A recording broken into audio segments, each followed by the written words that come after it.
Andy Jassy officially takes over Amazon as Amazon CEO from Jeff Bezos. Yeah, I guess this thing, man, it takes a while to untangle such a thing.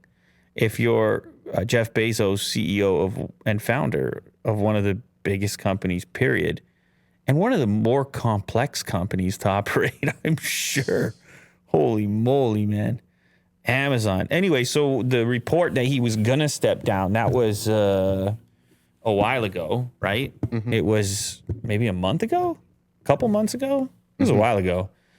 And it appears that few loose ends had to be tied up, and now he's being succeeded by Andy Jassy. Now, this guy, Andy Jassy, what was his background? Here we go. He joined the company shortly after graduating from Harvard Business School and has that's right. He was the AWS guy.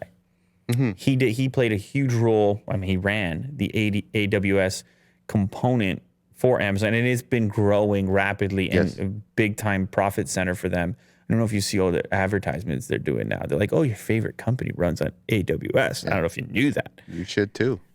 Yeah, I feel like, actually, come to think of it, I feel like one of our sponsors, HelloFresh, was part of that commercial because they run on AWS as well. I believe so. Mm.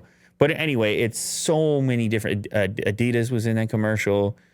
It's like so many of your favorite apps and products are running on AWS, and I presume you can thank Andy Jassy for some of that. So it is significant that he is the successor because it showcases an emphasis and attention to that part of their business, which might be surprising to some that think of Amazon solely as this retailer, solely as this place where you buy things and they get delivered to you. It appears Amazon views themselves as quite a bit more than that, and views their opportunity in that space as big and important. And I guess with Bezos, he's just going to work on Blue Origin. He's going to go to space. I have a funny feeling he'll still be quite involved in Amazon here and there. Yeah. I think he'll find a way to still be involved, but certainly he can spend a little bit more time on space, in space, reading about people's petitions to keep him in space. Exactly. Yeah. He has a lot of time to read those petitions now.